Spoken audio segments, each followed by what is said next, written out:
Hey, welcome. Welcome to Second Breakfast. A little late this morning trying to get ready.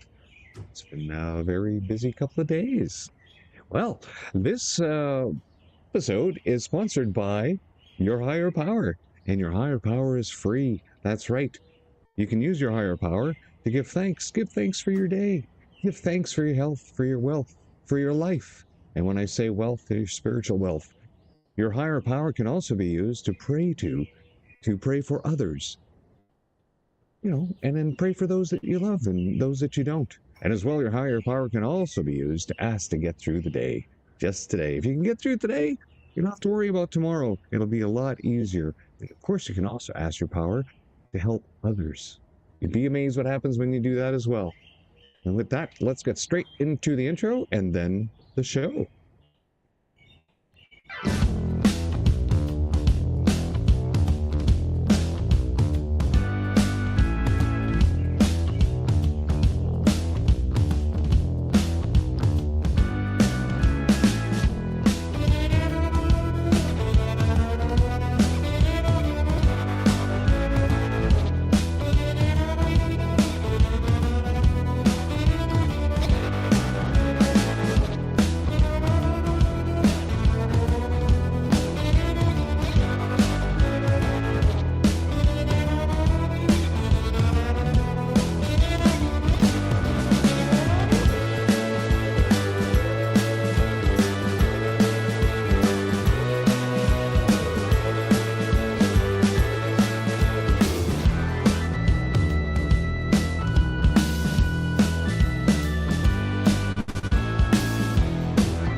There we go. I forgot about that setup. As soon as the intro video ends, they pop up on the screen. Hey, how's it going? Welcome to Second Breakfast, a stream of consciousness that fills part of the gap between the nap, the no answer period, and Blazing Catfur Fridays, where we stream on 3 platforms: Rumble, X, and YouTube. So please give us a like, thumbs up, follow, share, and subscribe. And I'd like to thank my most recent subscriber as well on YouTube, slowly creeping up to 200 members. That's outstanding, almost there.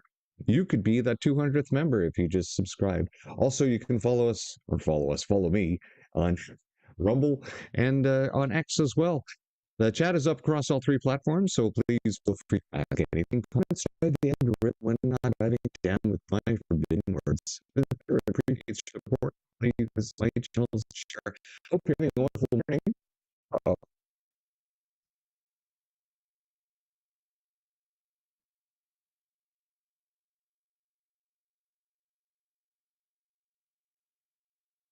And I see we just had a CPU spike.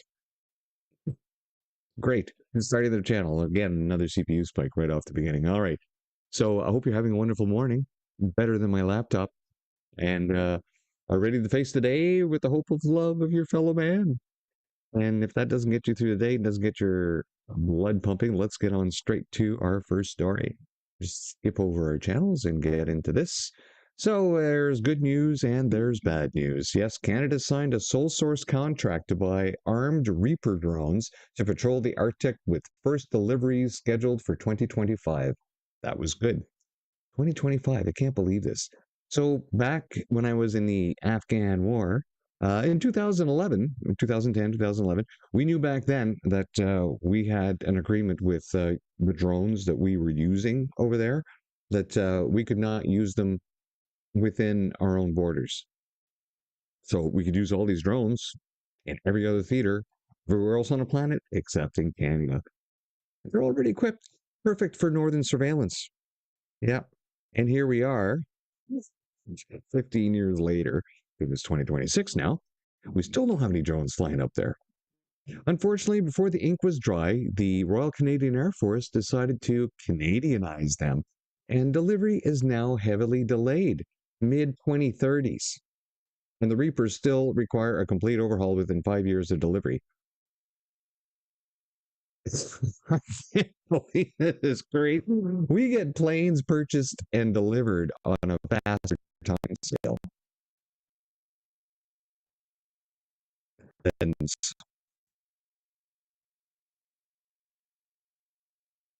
and this is being annoying.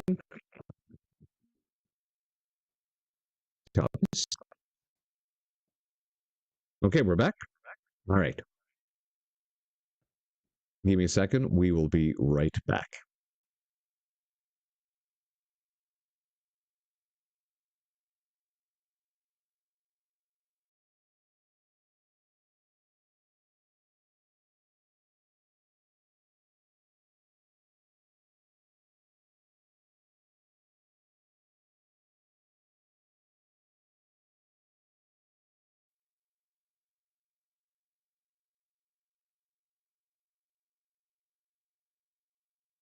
And I see we're back. Good.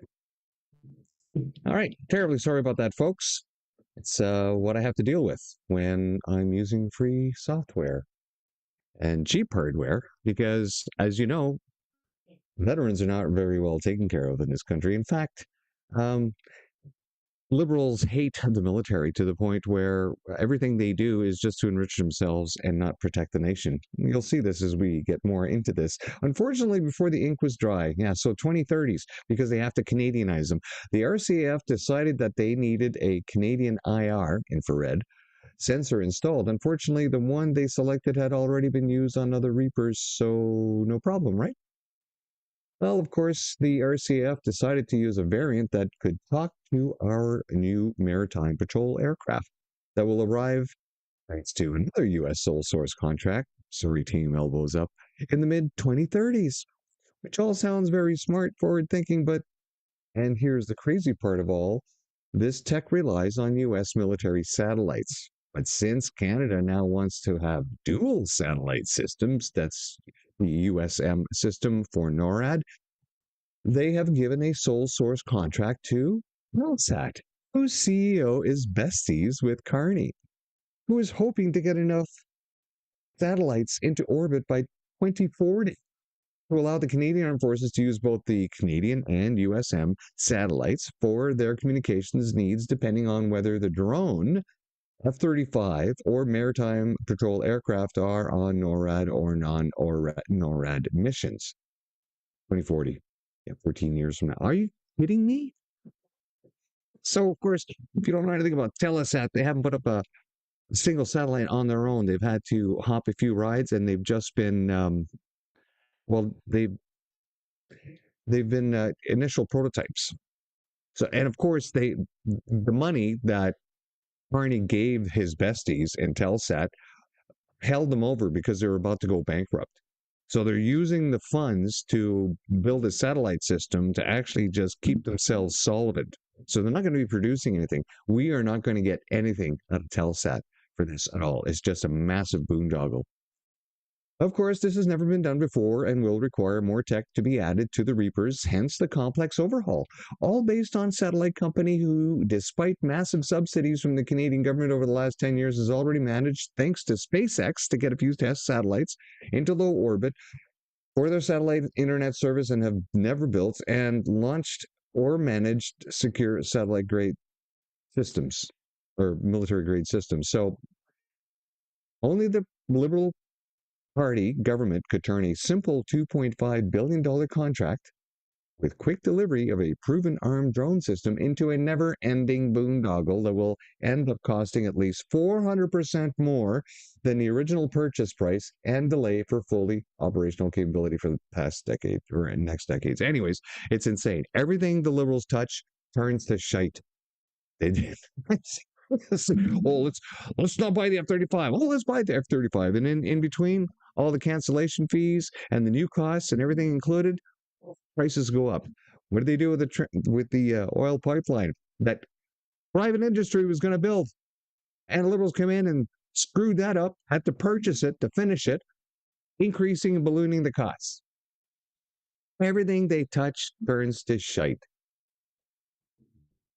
Now, of course, the funniest quote I've read all day says Cosmin Zerda, Canada's new immigration stream for foreign military personnel is designed to attract the dregs who cannot meet the new U.S. military standards or Pentagon rules around trans service members.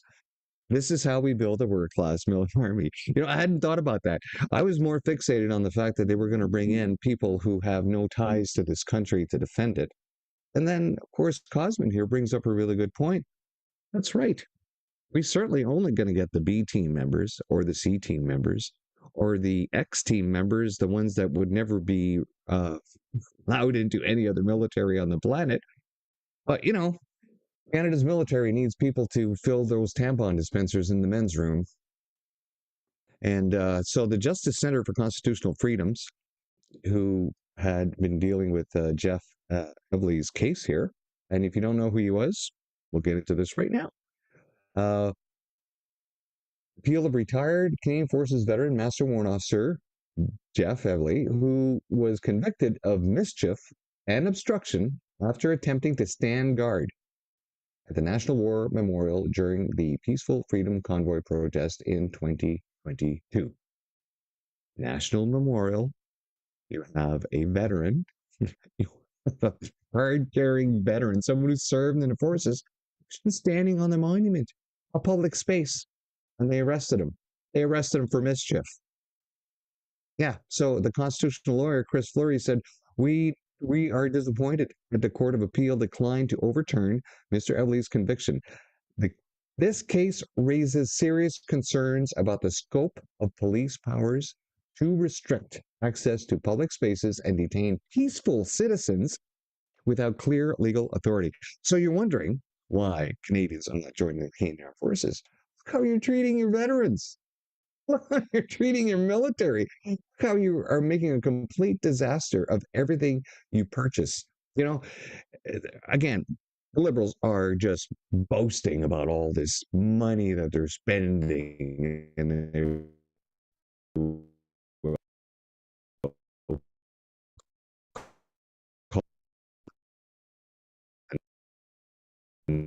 invest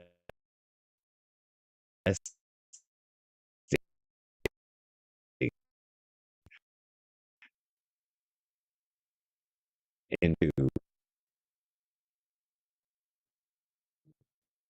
to test. Wait for it to catch up. There you go. There. It's there. Waiting for it to catch up. Still there? Okay, we're back. All this money we're investing, spending on the military, doesn't matter. Doesn't mean a thing. If you can't get boots, if you can't get troops in your boots, you don't have a military. Now, before I move on to this next story here, we're just going to have to check our system here and see if we have something running in the background that is causing a lot of issues. No, nothing is running. Nothing is running in the background except for OBS. All right, let's go back to our story. More from the Justice Center for Constitutional Freedoms. The Justice Center announced that lawyers have filed a motion for a permanent stay of proceedings in the $290,000 million access class action lawsuit against the Freedom Convoy protesters and donors. Now, if you've afraid covered this extensively. Of course, I covered Viva very briefly on this. So basically, the El Bozos who went after the Freedom Convoy screwed up big time. When one side secretly enters into an agreement with a defendant that requires cooperation against others and then does not disclose that agreement immediately as required by law, the basic fairness of the process is fundamentally undermined. Courts cannot permit litigation to proceed on a foundation that has been compromised in this way. There's a very specific way to deal with class action suits, and they violated it.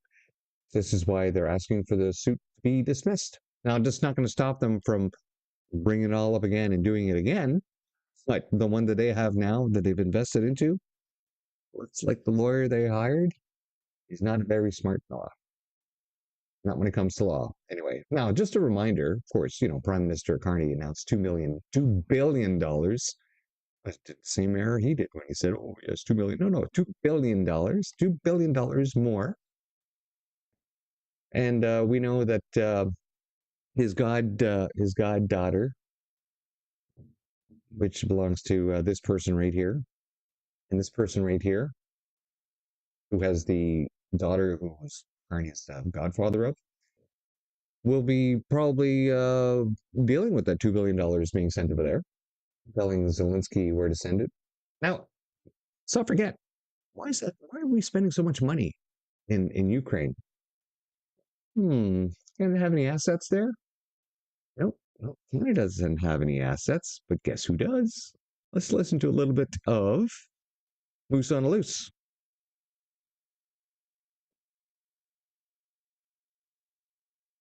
The need in particular for military assistance to enable the defense of Ukraine. If you could, how fast would you be receiving this aid?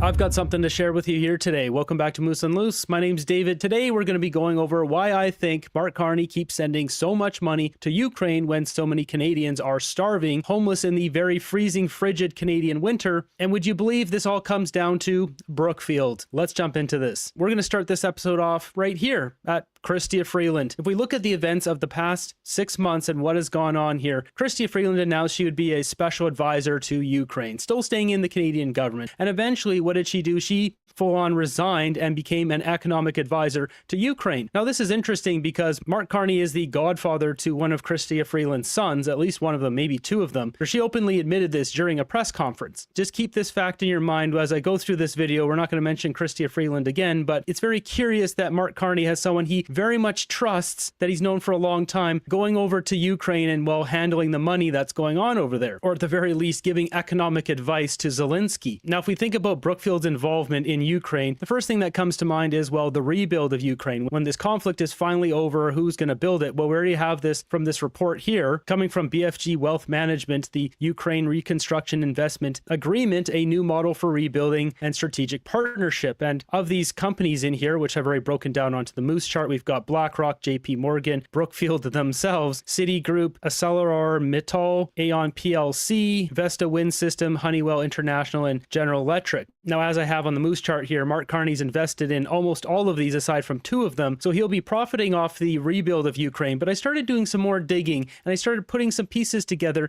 and I found the missing puzzle piece to this whole fiasco that just makes so much sense. It is unbelievable. So follow me here as I walk you through this. Canada continues to stand with Ukraine.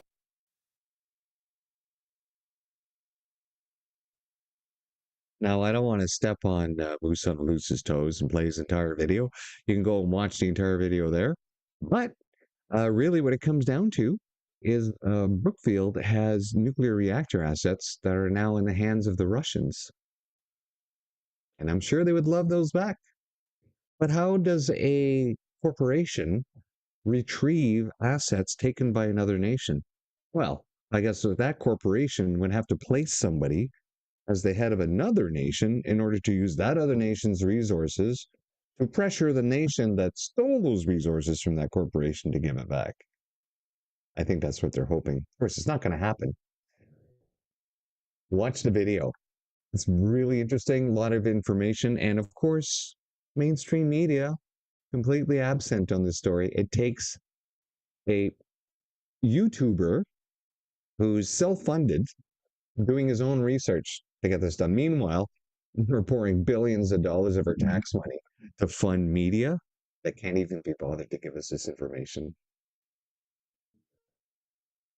And just a reminder, this lonely little face that we saw across the way in the lower house, and Barney, of course, is sticking his traders. I mean, the conservative traders, the floor crossers, and he's got them sitting right in the front row, so that the conservatives are looking right at them. Of course, all the seating is set up like bleachers in the lower house, so it doesn't matter where they sit. You can see anybody's face, but he's putting them out there in front on purpose.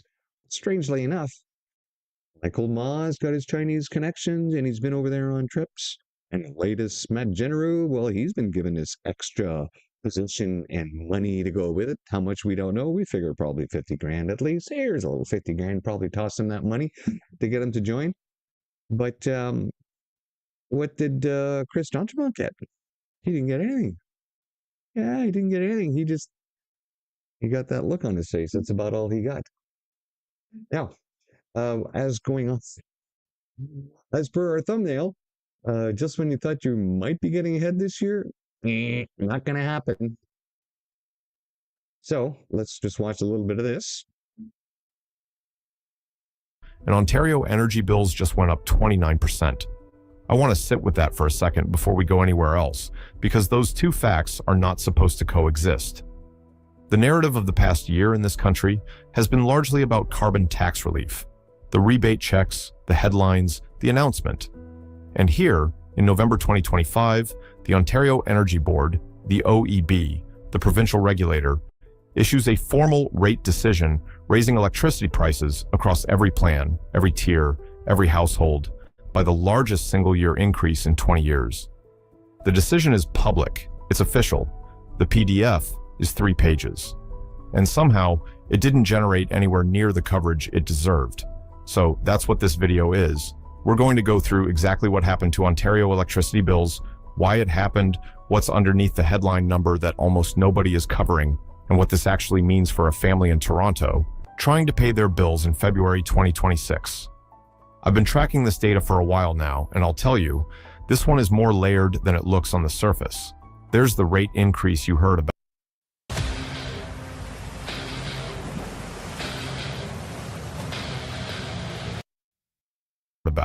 There's the wholesale electricity surge underneath it that most people haven't connected yet.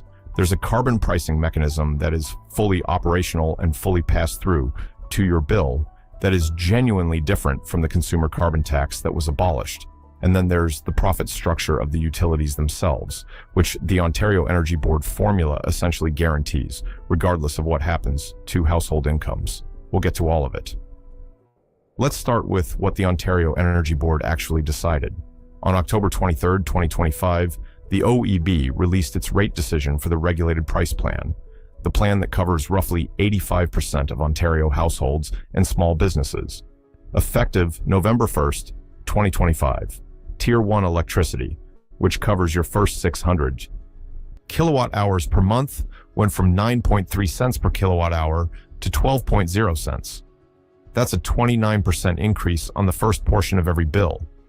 Tier 2, which kicks in above 600 kilowatt hours, went from 11.0 cents to 14.2 cents, also 29%. For house. So if you want to know all the skinny on this, is quite a good video. A lot of good information on there. And reality is, just look at your bill if you live in Ontario. Ontario Premier loses it as energy bills surge 30%. Toronto families going broke. That is the name of the video from Canada Housing Report. And just for comparison, let's look at my bill. Oh, there we go. So, see if I can do this.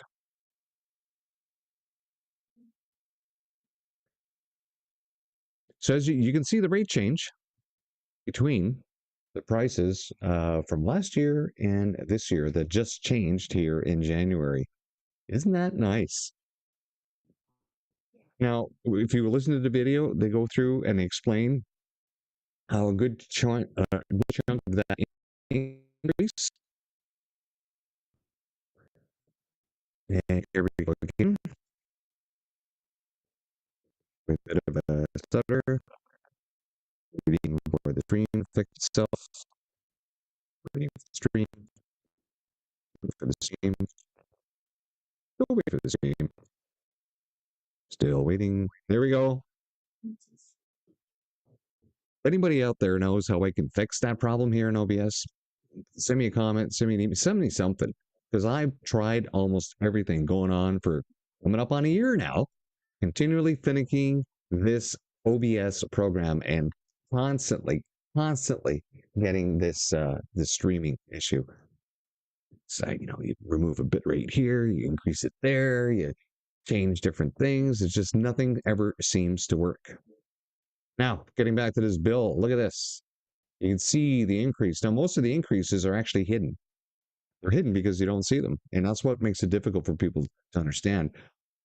The liberals came out and said, oh, yeah, we got rid of the consumer carbon tax, but that industrial carbon tax in the background keeps increasing and increasing, and it's just going to continue to increase the charges for this. And what's happening with this carbon tax and green scam money they're collecting? What are they doing with it? We know what's happening. The one thing is that our bills keep going up. Now, of course, they need to maintain the infrastructure, but the problem is if you look at the massive bonuses that these energy CEOs are getting, it's insane. It's disgusting. At the expense of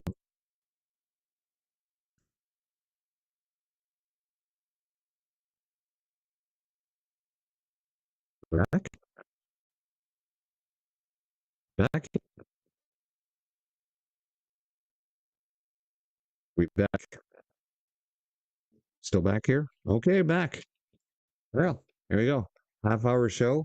Couple of issues with the stuttering. I think we're gonna have to call this early. I got to go back into a debugging stream and see if I can fix this. Can't keep having a stream that keeps seizing up like this. Like I was saying, all these charges are hidden. The industrial tax. What are they doing with the extra money? Well, they're lining their pockets, obviously. Canada has now endured a decade of virtual stagnation in real per capita incomes, productivity and growth in the private sector capital stock, as well as unprecedented net direct investment outflows. Productivity in Canada is in a secular decline. That is not on Trump. Productivity growth is basically flat over the past year, and that compares to 2% in the US. And get this, almost 10% in Ireland. 10%. We were reading this yesterday, and it's just amazing how well Ireland is doing compared to everyone else. But Canada's GDP is at zero and falling. It's getting really, really bad. And what's even worse is now manufacturing has decreased by 3.3%. That's right. Canada's not making anything, nothing at all. And Canada's growth is a mirage. If we look at what's happening here, politicians call it strong growth. But if you're wondering why life feels harder, you're not crazy. The headline number is hiding the real story. Here's the actual pattern. Population amongst the fastest growing in the G7, right? 34% increase in 15 years. Productivity flat for years. That's because wealth has been fleeing Canada. And industry can't set up here because, well, it's too expensive. There's too much red tape.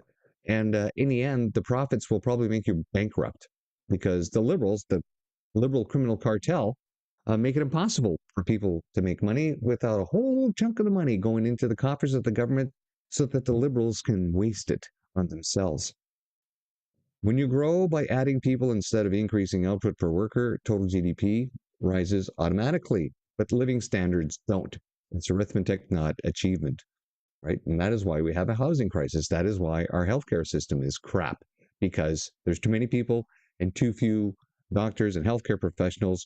A system that was already purged of ethical and moral and hardworking people who could think for themselves because they refused to take the COVID-19 vaccine. Again, bullshit done by the liberals to destroy Canada. The government points to debt to GDP ratios. Look how stable we are. But when GDP grows, mainly because population explodes, the ratio can improve even if per person output stagnates. Ratios look better. People don't feel better, especially those at the food bank. Business investment per worker has been weak. That's right. Majority of Canadians are invested in businesses outside the country, in the United States, not in Canada, because who would invest here when your return is so minimal and everything here is miserable? That means less capital per worker, lower productivity, slower wage growth, permanent squeeze. This isn't cyclical, it's structural. GDP per capita has flatlined in multiple periods. Translation: the country is bigger, we're not richer. This is uncomfortable truth. Canada doesn't have a growth model, it has a population expansion model. Those are not the same thing. You can't denominator your way to prosperity. Until productivity rises, until capital deepens, and until output per worker increases, growth will keep feeling like stagnation, and people will keep wondering why the numbers don't match reality. Yes, especially when your energy bills are going to go up. So let's look at this. Oh my goodness me, I just realized I had the bill here the entire time. There we go. Sorry about that. Why Canada's growth is a mirage? Well, our population has spiked. The 34% increase. Our productivity has remained flat, even though we've increased it. Actually, it's dropped. Even though we've increased people, well, these people are all chasing the same few jobs that are here because there are no new jobs being added. GDP per capita, we can see a drop. Wealth is fleeing Canada. People are not investing in Canada, and you're bringing more people in with no money. So, of course, the overall total is going to drop. Business investment per worker, boom, look at this. Constant decline. Oh, there was a little surge here because, people were given money to produce products and services for the COVID stupidity. So this was all tax spending. So if you look at this, you will see a massive spike in our debt. Because again, the government's borrowed money. They don't have any money.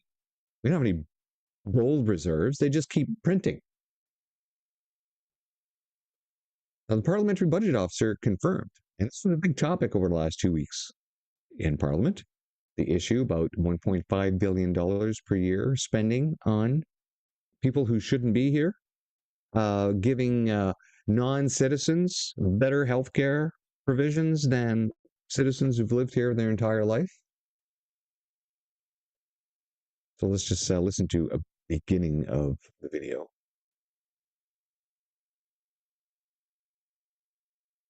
The Right Honourable Prime Minister. Mr. Speaker, I'm looking forward to coming up to my one-year anniversary as Prime Minister. Has the system under control? Obviously, he's just another Liberal. Mr. Speaker, 11 years? I just got here. Mr. Speaker, the Prime Minister may pretend he just got here like he's a temporary foreign worker or something, but in reality, it's the same Liberal House Leader, the same Liberal Finance Minister, the same Liberal Justice Minister who was the Immigration Minister that broke the entire system that are running it into the ground today. Mr. Speaker, I just got here.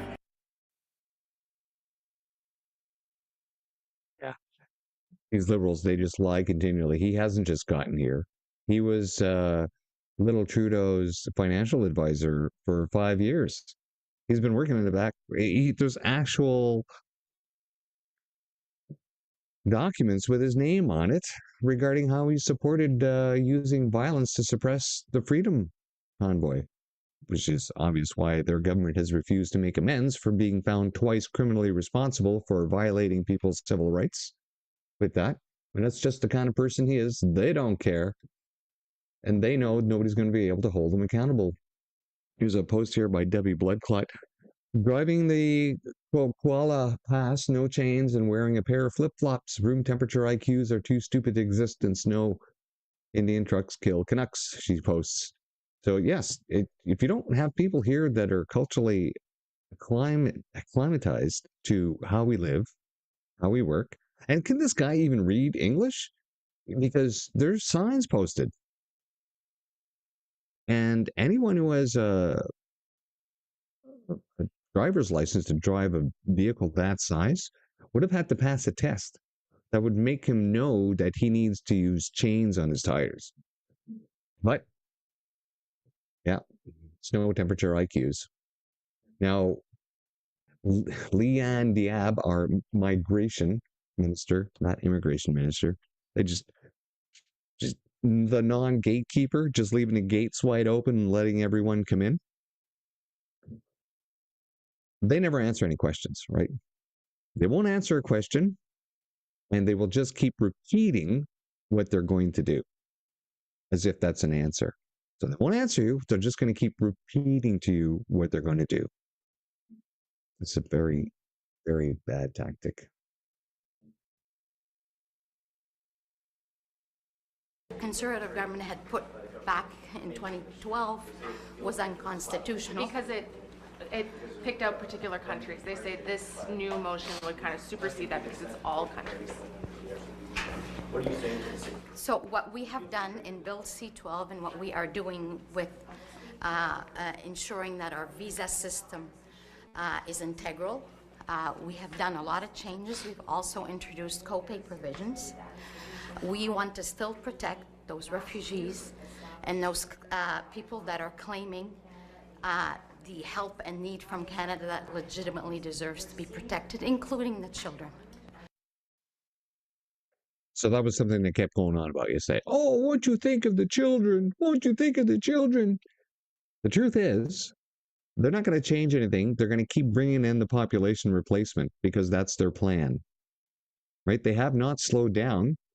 They keep lying to you about all these things they're introducing and doing, but they've already blown the amount of people that are supposed to be here. And again, they have no plan to remove the 1 million whose work visas already expired at the end of 2025, and they have no plan to remove the other 4 million whose work visas expire at the end of this year. They're using migration to destroy this country. And it's getting too late. And an issue again.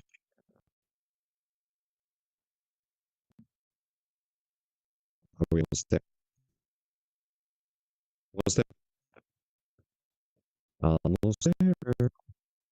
Yeah. All right, back. Almost done the show. So, Conservatives highlighted a 2012 Federal Court of Appeal ruling confirming Canada isn't obligated to provide full health care to non-citizens. They also reject Liberal claims that serious offenders aren't receiving lenient sentences to avoid deportation, right? Because Liberals only lie. They only provide lies in Parliament and non-answers. Or they might provide an answer, but never the complete full answer and never with all the information requested. So right now, they continue to lie about what's going on with migrants, but I think we can see with ourselves what the hell is happening. Walk into any emergency room and look at the faces in there. Go into any classroom in city centers, in any of the cities. Go to any classroom and look at the faces in there, in the schools, in elementary school and in the high schools. That's your future. That's the future right there of Canada. So no amount of bullshit and lying from the Liberals is going to change the fact that they've already gone ahead and replaced Canada's population with a migrant class through 34% increase in population. And like I said, they have no plan to remove those 5 million people that are going to be expired here by the end of the year. No plan whatsoever. They want to give them full citizenship so that they can become the ruling party forever. Now, the Carney world government is definitely taking out sexually confused people in Canada so that we are working next year paying citizens, Canadians, can be $10,000 for doctor medical style surgeries, medical interventions, which cause a lifetime of sterility and medical problem, which we will also have paid for, says DSTIS here on Post. This is a deliberate plan to destroy our healthcare system and fill our country with confused liberal voters who have no understanding of what it means to work hard and be productive and only know how to game the system and live off the fruits of other people's labor. Canada doesn't need sexually confused third worlders to clog up our welfare and health systems. Canada needs productive, bright, talented men and women who build families. Families. People who can have families. Careers, develop, produce, and give back to their adoptive nation, even as they intentionally acculturate and embrace Canadian values and mores. Unfortunately, I hate to tell you, People are already leaving. Many people are starting to prime their kids to leave the country because Canada has nothing to offer here. Nobody's going to be able to afford to live here. And this summer is going to head Canada straight into a depression. And for our final piece, Prince Edward Island is captured. Communist Chinese Party secret forward base in Anna Green Gables country. Now, this is not a news story. This was brought out earlier in the year, back in October, I believe. This October, yes, PEI calls for federal investigation into foreign interference allegations aimed at Buddhist groups.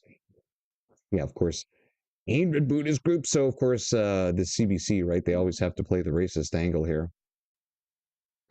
So for nearly 2 decades, a network of Buddhist organizations rooted in Taiwan, but operating under the umbrella of a vast multinational conglomerate known as Bliss and Wisdom, has established an extensive presence across eastern Prince Edward Island, transforming rural landscapes, building sprawling controlled access compounds, and accumulating significant assets.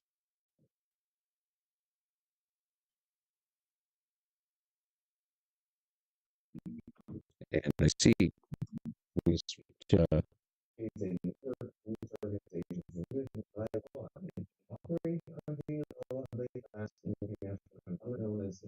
there we go, we're back. As a multinational conglomerate known as Bliss and Wisdom has established an extensive presence across eastern Prince Edward Island, transforming rural landscapes, building sprawling controlled access compounds, and accumulating significant assets while sparking intense debate over foreign influence, land control, and national security. What began as the arrival of a small group of monks around 2008 seeking a peaceful setting to preserve Tibetan Buddhist traditions has grown into a complex operation involving hundreds of monastics, primarily from Taiwan, and affiliated individuals who now oversee campuses housing roughly 700 monks at the Great Enlightened Buddhist Institute Society and 600 nuns at the Great Wisdom Buddhist Institute. These facilities, located in areas such as Little Sands, Heatherdale, Brudenell, Murray River, include monasteries, academies, and support buildings that have drawn both praise and cultural contributions and sharp criticisms for their scale in a province-long perspective of its family farms and limited land base. The Canada Revenue Agency records indicate the 2 primary entities have built up assets approaching $500 million, with substantial portions tied to land, buildings, and donations that flow largely from overseas supporters. Provincial and land registry shows direct corporate holdings by these groups totaling around 500 to 670 acres each, well below the 3,000 acre corporate limit under the Lands Protection Act. Yet citizens groups and investigators estimate effective control through affiliates and individuals may reach higher figures to 17,000 acres, though such claims remain disputed and unverified in full, mostly because, well, the province is having issues investigating this because it has to be done by the federal government, who, of course, won't because they're in league with the Chinese. The organizations present themselves as dedicated to preserving authentic Tibetan Buddhist teachings, with regular visits from elderly Tibetan masters who travel extensive distances to impart sacred instructions, and with the Dalai Lama himself encouraging their work in Taiwan and Prince Edward Island, according to statements from the groups. Teachings occur primarily in Chinese, reflecting the linguistic background of most followers from Taiwan, where the movement originated in 1991 under Master Zhang and expanded dramatically under the current spiritual leader, Master Zhenru, a layperson not formally ordained as a monastic.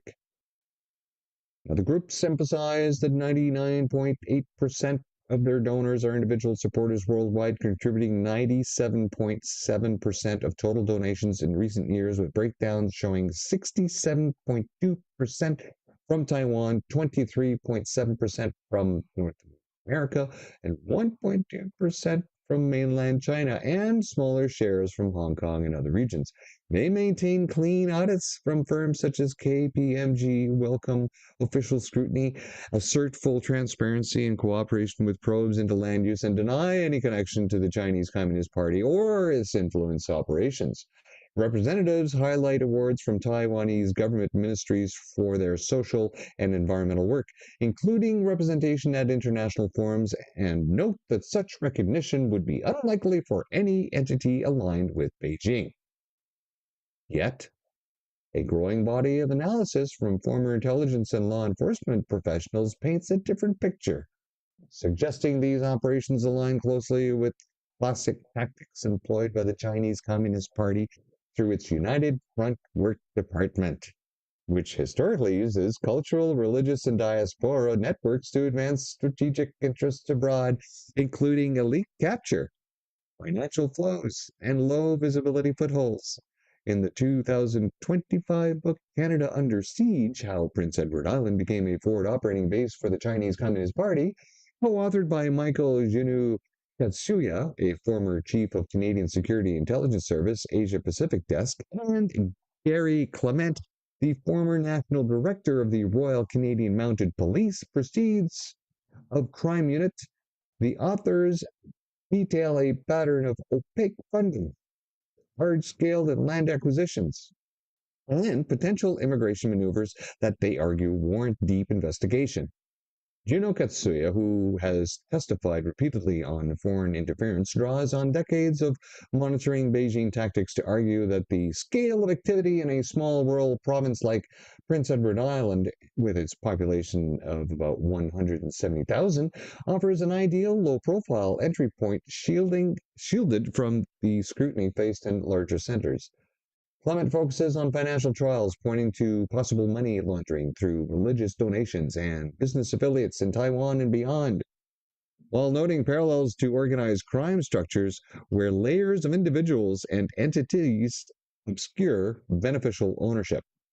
Now, Wayne Easter, a longtime Liberal member of Parliament for Malpeque and former federal Solicitor General who represented the province for decades, has publicly endorsed these concerns, describing the situation as a potential forward operating base that could extend influence elsewhere in Canada, and calling for a full federal public inquiry with subpoena powers to trace accounts, interview witnesses internationally, and review classified intelligence.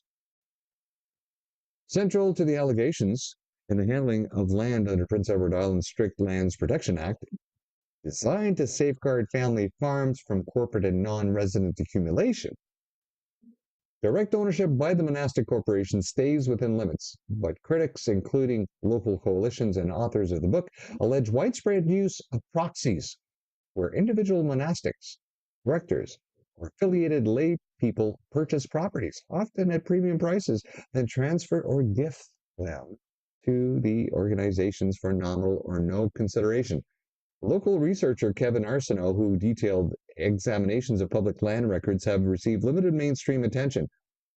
This documented specific multi-step transfer that illustrates the pattern. One case involves a 56.8-acre parcel bought by a monastic in 2012 for $70,000, later gifted to the Great Enlightenment Buddhist Institute Society for $0, after dormitories were already constructed on the site. Another instance concerns lots consolidated as recently as January 2026 for what planning documents describe as a visitor center or guard room at the Heatherdale Road address, with prior construction occurring on individually held land. Arsenault further reveals that in February 2018, just 1 week after an initial regulatory probe concluded, top officials from both institutes presented a joint presentation seeking approval for an additional 3,250 acres as buffer zones around the campuses. A request denied by the Executive Council, yet followed by continued individual purchases. He also references an earlier secret government submission around 2016 outlining ambitious plans for a 1,000-year temple complex. including a massive statue, proposal that raised eyebrows amongst officials. These maneuvers, according to such accounts, exploit loopholes by treating the network as a unified family, like structure eternally, like while presenting separate entities to regulators, thereby bypassing oversight on beneficial interests and indirect control. Arsenault's work, drawn from registry searches, planning files, and whistleblower tips, also highlights coordination with local figures such as Frank Zhu, a former immigration facilitator whose repeated visits to the monasteries were described by one real estate insider as receiving god-like treatment, complete with emotional displays that suggested unusually close ties to the group's expansion. Compounding the controversy are documented shortcomings in provincial oversight that have fueled demands for accountability beyond standard channels. The Island Regulatory and Appeals Commission launched a review of the group's land activities as early as 2015 or 2016, yet a legislative committee subpoenaed in October 2025 revealed that no final report from the 2018 phase was ever completed or produced, despite years of assurances to the public. When a new investigation was ordered in February 2025 by then-Minister Stephen Myers, the Commission issued notices to the groups in mid-November 2025 and opened a public input period that closed on February 13, 2026, inviting verifiable information on ownership, control, and interests, including records, agreements, or materials relating to beneficial interests in land. As of February 24th, 2026, no results from that input have been publicly released, leaving the process in limbo and intensifying frustration. Calls for halting or bypassing this process have grown louder due to apparent conflicts of interest. Democracy Watch and the Save Prince Edward Island Association, in statements around early 2026, detailed how the Commission's current chair, Pamela Williams, served as Chief of Staff to the Premier from 2019 to 2025 during approvals of development permits and land transfer for the organization. That would be Pamela Williams. The former chair, who oversaw the earlier incomplete probe, retired and joined the law firm long advising one of the institutes. Jesus.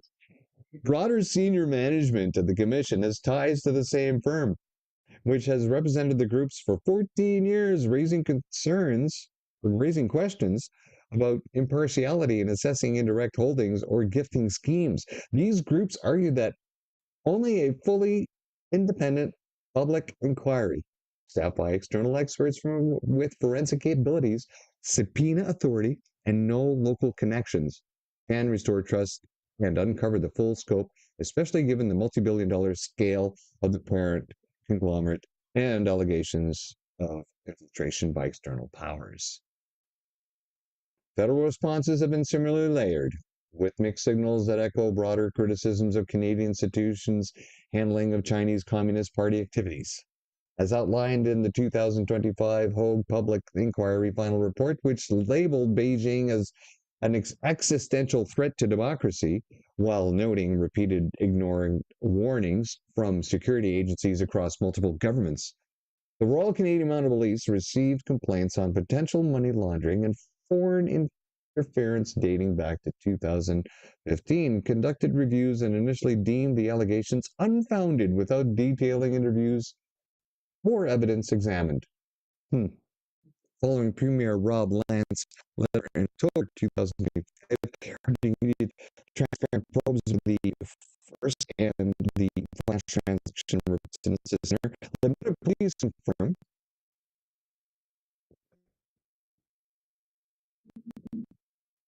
and we're just waiting for this to, there we go, we're back. Now, the Royal Mounted Police received complaints on potential money laundering and foreign interference dating back to 2015, conducted reviews, and initially deemed the allegations unfounded without detailing interviews or evidence examined. Following Premier Rob Lance's letter in October 2025, urging immediate transparent probes by the Force and Financial Transactions and Reports Analysis Center, the Mounted Police confirmed they would reassess with any new information from the book and public events. And no charges or major disclosures have emerged by February 24, 2026. This pattern of incomplete or closed files have left many questioning whether economic incentives, including jobs, investments, and boosted local businesses from the group's presence have muted stronger action. The Bliss and Wisdom Network operates globally, with business arms in organic foods, jewelry, and exports, including products from Prince Edward Island shipped back to Taiwan, creating mutual economic ties that complicate straightforward conclusions. Reports of unusual incidences, such as foreign labeled biomedical waste on affiliated properties, have circulated locally but received scant official follow-up. Arsenal's documentation further uncovers internal communications, such as emails from nunnery representatives coordinating deals while publicly claiming independence, patterns that suggest tighter central control than regulators have acknowledged. The situation as it stands reflects a deeper vulnerability in how Canada manages hybrid influence operations that blend legitimate, religious, and charitable. I thought we were going a little choppy there. Charitable work with potential strategic objectives. The combination of rapid asset growth in a restricted farmland province, the use of layered entities for land control, the spiritual leaders' reported connections to Beijing networks as explored in investigative reporting, the historical playbook of United Front efforts documented by Canadian intelligence all point to a need for rigorous, independent examination beyond current regulatory tools. Former Solicitor General Easter has emphasized that without subpoena power, access to banking records, and cross-border cooperation, the truth about whether this represents genuine faith-based expansion or something more calculated will remain elusive. As the public input deadline now passed without announced findings, and with citizens' coalitions, former officials, and cross-party voices continuing to apply pressure, the coming weeks could determine whether Prince Edward Island serves as a cautionary tale of overlooked infiltration or a successful case of transparent accountability that strengthens national defenses. I think it's going to be the prior rather than the former. Province small size has made it an unlikely but potentially effective testing ground, and the unresolved questions surrounding these operations, including the precise outcomes of the closed February 13th submissions and the status of the RCMP review, underscore why sustained scrutiny from all levels of government remains essential to safeguarding Canadian sovereignty in an era of sophisticated soft power strategies. Until a subpoena-powered inquiry opens the books fully and delivers clear answers, the quiet reshaping of Prince Edward Island will continue to raise alarms that extend far beyond its shores. And there you go. Bit by bit, Canada is being poured out. And within this part right here, we have, where is she? Lisa. There we are. Louise. There's Louise Martin. MLA. To make the investment that they're making and purchasing the properties. And so I think it's time that government, lots of it we have no control over. We have no jurisdiction. The land part, yes, we try to navigate that. But as far as, money laundering or anything legal, it's the RCMP and FinTrack that we would request some information. So those letters have gone out. And I think it's just important that Islanders know. I don't know what will come from that, but that they know we've done that. That was back in October. And so we've seen what has come from that. Exactly what we would expect in a liberal-run Canada. More star chambers, more non-disclosures, more hidden documents, more hidden evidence, no news. Deadlines set and not met. That's basically Canada in a nutshell under the Liberals. Well, thank you all for coming out. and for enduring the streaming issues. If you've watched to the end, I really appreciate it. I super appreciate my subscribers and followers. Every single day, I give thanks to you folks out there, like I give thanks to my higher power every day. All right, we will see you for the nap this afternoon, or come back and join us for a second breakfast tomorrow morning. And if I can get the proper